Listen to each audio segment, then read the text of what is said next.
तो आज का टॉपिक सामुद्रिक शास्त्र व हस्तरेखा विज्ञान में कर पृष्ठ अर्थात हाथ का ऊपर का भाग तथा हाथ के नाखून के बारे में। कर पृष्ठ अर्थात हाथ का ऊपर का भाग समुद्र तिलक के मतानुसार पृथ्वीपतियों अर्थात राजा या उच्चाधिकारियों के कर पृष्ठ, जो कि हथेली की एक ओर, हाथ में एक तरफ हथेली होती है और उसकी दूसरे भाग दूसरी तरफ को हम कर पृष्ठ कहते हैं। तो जो लोग राजा या उच्चाधिकारी होते हैं उनका कर पृष्ठ ऊंचे उठे हुए होते हैं, चिकने होते हैं, चारों तरफ से सर्प के फन के आकार के जैसे फैले हुए होते हैं, उनमें नसें नहीं दिखाई देनी चाहिए। उपर्युक्त लक्षणों को शुभ माना गया है। इसके विपरीत यदि कर पृष्ठ सूखा, मांस रहित और बीच बीच में नीचा है, मणिबंध के समतल अर्थात ऊंचा उठा हुआ ना हो, मणिबंध का जो समतल है जहां पे आपका हाथ कलाई से जुड़ा होता है, उससे ऊपर नहीं है बल्कि उससे नीचे ही है, रोए या बाल सहित है, खुरदुरा भी है, जिसका रंग उड़ा हुआ भी होगा, सुंदर वर्ण ना हो, अच्छा नहीं होगा। समुद्र तिलक के मतानुसार यदि करपृष्ठ में रोए या बाल हो या नसें दिखाई देती हो तो मनुष्य निर्धनता का शिकार हो जाता है। तो आप यहाँ पे देख सकते हैं कि ये नसें दिखाई देना ठीक नहीं है। कलर भी अगर डार्क हो तो और भी गड़बड़, और अगर उस पे बाल हो वो भी काले कलर के तो ये अच्छा रहेगा। बाल नहीं होने चाहिए, रोए नहीं होने चाहिए, कलर भी साफ होना चाहिए और मुलायम होना चाहिए, चिकना। स्त्रियों के करपृष्ठ, स्त्रियों के करपृष्ठ के संबंध में कहा गया है कि जिस स्त्री के करपृष्ठ उन्नत, रोए से रहित हो, उन्नत मतलब करपृष्ठ में मांसल हो, ऊंचा उठा हुआ हो, रोए ना हो और नसें भी ना दिखाई देती हो तो शुभ लक्षण। किंतु यदि करपृष्ठ मांस रहित मतलब मांस नहीं है तो उसमें नसें नजर आएंगी, उस पर रोए भी हैं और बहुत ज्यादा नसें दिखाई दे रही हैं, तो ऐसी स्त्री विधवा हो जाती है। यहाँ विधवा का सेंस एकदम से वो नहीं समझना चाहिए, क्योंकि स्त्री का सबसे बड़ा सुख विवाह माना जाता है। तो अगर वो चीज नहीं है, वो सुख नहीं मिल रहा है, तो विधवा का ही नाम दिया जाएगा। यदि मणिबंध के समतल कर पृष्ठ हो, एकदम मणिबंध मतलब ज्वाइंट के पैरेलल में कर पृष्ठ हो और अन्य गुण हो तो दोष हम नहीं मानते हैं। यदि मणिबंध की अपेक्षा कुछ ऊंचा हो तो फिर बहुत अच्छा हो जाता है। मतलब अगर हाथ में कर पृष्ठ में नसें हैं, साथ में वो मणिबंध से ऊंचा है, तो फिर कोई दोष नहीं लगेगा। अर्थात मांसलता को बहुत अधिक अच्छा गुण माना गया है और रों या बालों का होना या नसों का दिखाई देना अवगुण माना गया है।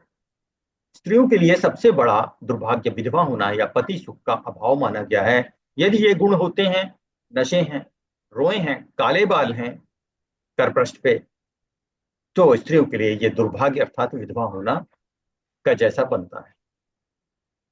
इसी पर पाश्चात्य देशों का क्या मत है? यदि करपृष्ठ पर रोए या बाल हों तो उन्हें तीन कक्षाओं में बांधना चाहिए या तीन भागों में बांट देते हैं।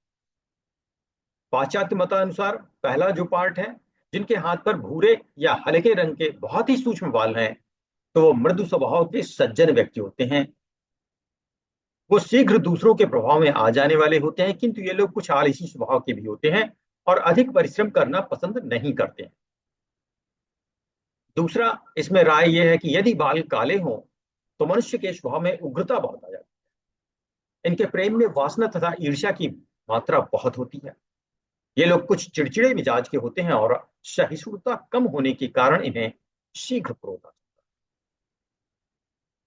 तीसरा पाश्चात्य मत क्या है? यदि हाथ के बाल लाल और मोटे हों तो काले बाल होने के जो गुण या अवगुण ऊपर बताए गए हैं वे सब तो होते ही हैं, किंतु तीव्र मात्रा में होते हैं अर्थात ज्यादा होते हैं। इस प्रकार के व्यक्तियों में पाए जाते हैं। प्रत्येक बात अधिक मात्रा में होने से इनकी प्रकृति क्रूर हो जाती है, क्रोधयुक्त होती है। प्रेम में वासना की मात्रा अधिक होने से ये हर प्रकार से अपनी इच्छा पूर्ति करने में तत्पर हो सकते हैं। ये इनके इन प्रकारेण कैसे भी अपना कार्य पूरा करेंगे। मतलब प्रेम और वासना की अधिकता होती है और उसको किसी भी स्थिति में पूरा करेंगे। कर पृष्ठ पर बाल नहीं होना प्रकृति की मृदुता का लक्षण है, अर्थात शरीर और चित्र की मृदुता का लक्षण है। बाल होना शारीरिक शारीरिक शक्ति का तथा हृदय की कठोरता का सकता है। तो देखिए, बाल बिल्कुल नहीं है तो मृदु स्वभाव होगा, लेकिन उसमें कार्य करने की क्षमता भी नहीं होगी। बाल काला या लाल होना और ज्यादा होना शारीरिक शक्ति बढ़ा देता है, साथ में कठोरता भी बढ़ा देता है। तो मेरे विचार से जो मध्यम होता है, अर्थात बाल काले हों लेकिन कम हो, वो सबसे अच्छा माना जाएगा। बाल हल्के हों, मुलायम हों, काले हों, तो कम से कम कार्य करने की क्षमता होगी और थोड़ी सी जिंदगी में कठोरता भी होना जरूरी है। बाल जितने पतले और विरल वो उतना ही मृदु स्वभाव का व्यक्ति होगा और धीरे धीरे वो निष्क्रिय हो जाएगा। किंतु यदि घने और बहुत अधिक हों तो वो बहुत ज्यादा सक्रिय हो जाएगा, इतना ज्यादा सक्रिय हो जाएगा कि वो काफी कठोर निर्णय लेने लगेगा। अब हाथ के नाखून के बारे में वर्णन। पुरुषों व स्त्रियों के हाथ के नाखून। गरुड़ पुराण में लिखा है कि जिनके हाथों के नाखून तुस की तरह होते हैं। तुस किसे कहते हैं? जो धान होता है, जब धान पक जाता है तो चावल के दाने के ऊपर जो कवर होता है उसे तुस कहते हैं। चावल उससे निकाल लेने के बाद तुस को अगर आप थोड़ा सा भी मोड़ेंगे टूट जाएगा। वही यहां लिखा कि गरुड़ पुराण में लिखा कि जिनके हाथों के नाखून तुस की तरह होते हैं, अर्थात पीलाई या पीलापन लिए हुए और जल्दी टूट जाने वाले। वे व्यक्ति नपुंसक होते हैं। जिनके नाखून टेढ़े और रेखायुक्त होते हैं वे दरिद्र होते हैं। जिनके नाखूनों पर धब्बे हों और देखने में अच्छे ना हो, वे दूसरों की सेवा करके अपना उदर पोषण अर्थात पेट पालते हैं। यदि नाखून बहुत बड़े हों, टेढ़े या रूखे हों, उंगली की त्वचा में ही धंसे हुए हों और उनमें न तेज हो न कांति हो, तो ऐसे मनुष्य सुखी नहीं होते। जिनके नाखूनों पर सफेद बिंदुओं के चिन्ह हो, वे स्वयं दुःशील अर्थात सुशील के विपरीत दुःशील होते हैं और पराधीन रहकर अपना जीवन व्यतीत करते। तो आप देख सकते हैं यहाँ ये नाखून बहुत ही अच्छे हैं, लंबे हैं, चौड़ाई की अपेक्षा लंबाई ज्यादा है, लालिमा लिए हुए हैं और मांसल पोर्शन से आगे तक नाखून निकले हुए हैं। उसी जगह यहाँ पे देख लीजिए, नाखून में गड्ढे हैं, वो भी सीधे ना होके हॉरिजॉन्टल हैं। ऊपर से सफेद आकार का चंद्राकार आकृति भी बन रही है और साथ में सिरों पर थोड़े थोड़े नीले हैं। ये नाखून साइज में छोटे भी हैं, लंबे नाखून अच्छे माने जाते हैं। इस तरह के नाखून में तीसरे चित्र में आप ये चंद्राकार बहुत ज्यादा बड़ा है, ये एनीमिया या खून की कमी भी बता रहा है। और चौथे चित्र में बीच बीच में सफेद रंग के धब्बे बता रहे हैं कि ये निष्क्रिय हाथ है और साथ में लालिमा बहुत ही कम है, तो ये रोगी हाथ बता रहा है, अर्थात इस व्यक्ति को रोग जरूर होगा।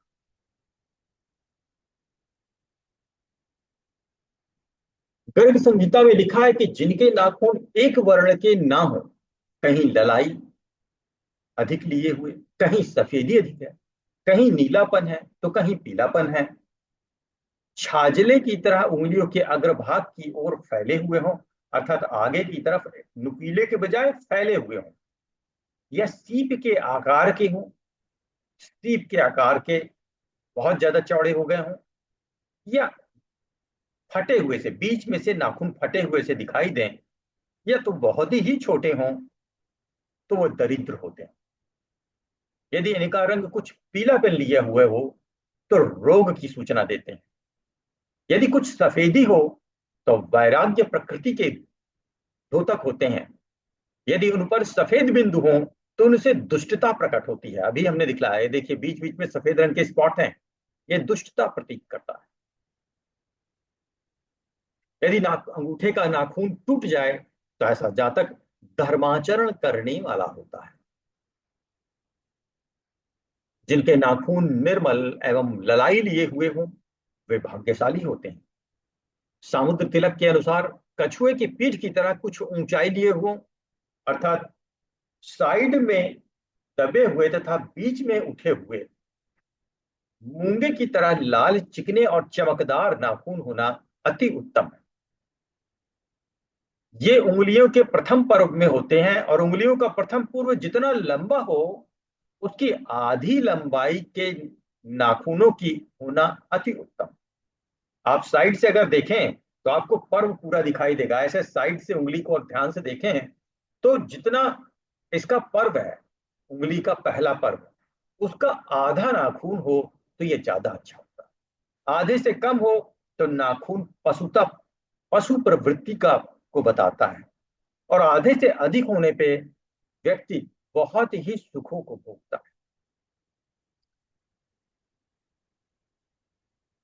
तो उंगलियों का प्रथम पूर्व जितना लंबा हो उसकी आधी लंबाई नाखूनों की होना उत्तम है। आगे की ओर कुछ बड़े, पीछे की ओर कुछ छोटे हों, अर्थात जहां नाखून खत्म होते हैं वहां कुछ बड़े हों, ज्यादा चौड़े हों, पीछे की ओर कुछ छोटे हों, किंतु उतार चढ़ाव बहुत कम होना चाहिए। तो ऐसी स्थिति में उंगली के मांस से नखों का कुछ आगे निकला रहना भी अच्छा होता है। यदि उपर्युक्त गुण युक्त नाखून हो तो मनुष्य उच्च पद को प्राप्त करता है। अब इस नख के बारे में, नाखूनों के बारे में पाश्चात्य मत भी है कुछ। पहला क्या है, यदि नाखूनों पर खड़ी धारी सी हो तो स्नायु मंडल का रोग प्रदर्शन होता है। स्नायु मतलब तंत्रिका तंत्र का रोग है उसको। नाखून पे खड़ी लंबाई में धारियां नजर आ रही हैं, अगर नहीं नजर आ रही है छू के देखे, अगर लहर नजर आ रही है तो इसका मतलब खड़ी धारी बन रही है पर बहुत हल्की है, मतलब स्नायु मंडल कमजोर हो रहा है, अभी शुरुआत हुई। यदि शरीर में स्नायु संबंधी विकार बढ़ गया है तो नाखून भी उतने मुलायम नहीं होंगे, शीघ्र ही तड़कने वाले होंगे और कठोर मालूम होंगे।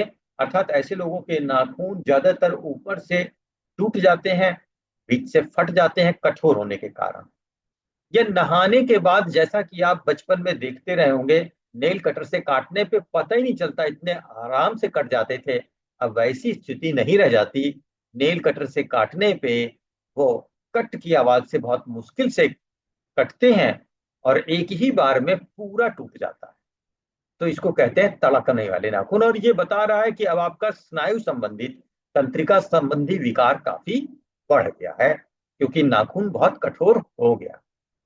तीसरी कंडीशन, नाखून अपने नीचे स्थित मांस से भी अधिक तरह से चिपके नहीं होंगे। अब नाखून क्या है कि जो नीचे मांस होता है उससे अच्छे तरह से चिपका हुआ होना चाहिए, पर अब इस स्थिति में नहीं होगा। यह भी रोग का लक्षण है।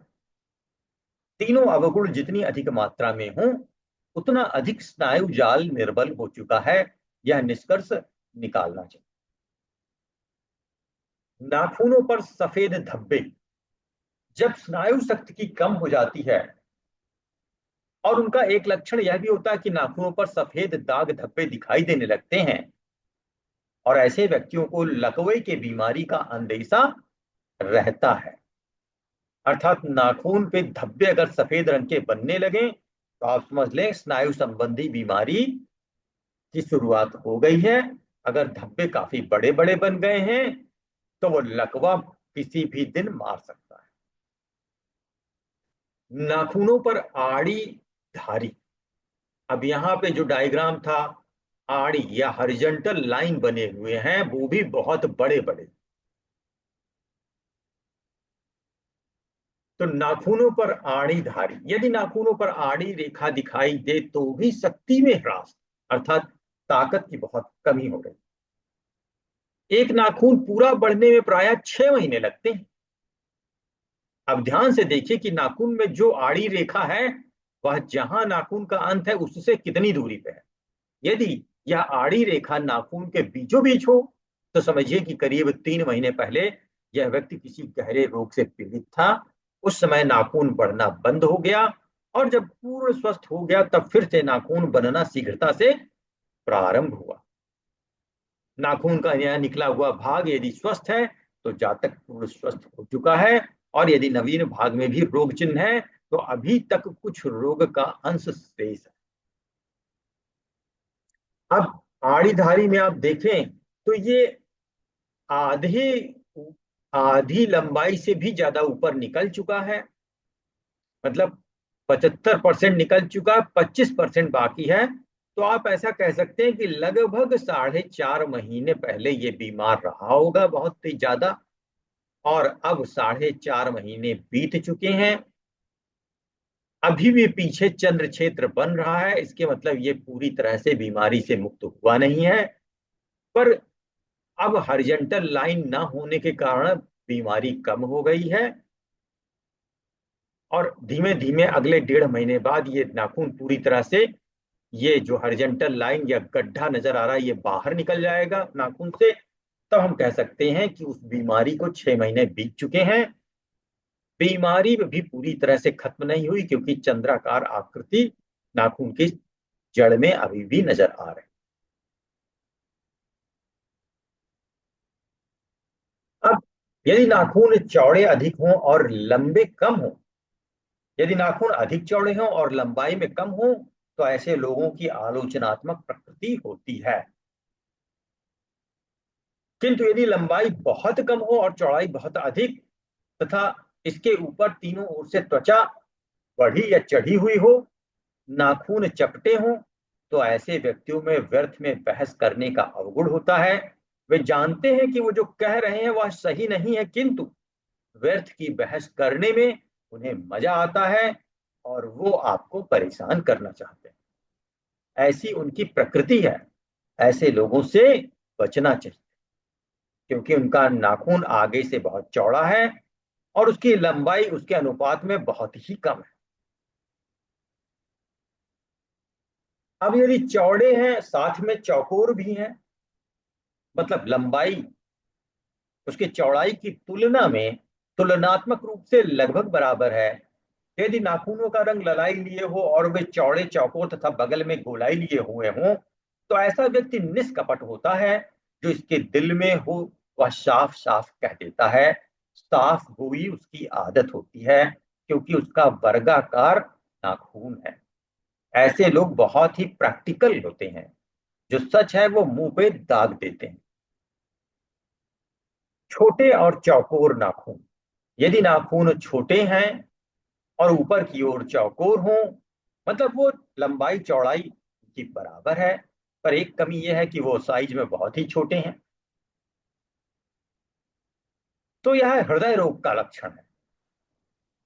प्राय बड़े हाथों पर या बड़ी उंगलियों पर ये देखने में अधिक छोटे मालूम होते हैं।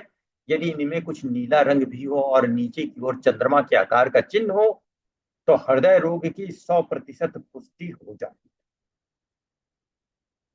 तो आज के क्लास में हमने हाथ का कर पृष्ठ अर्थात पीछे वाला पोर्शन और नाखून के बारे में डिस्कस किया। जी सर।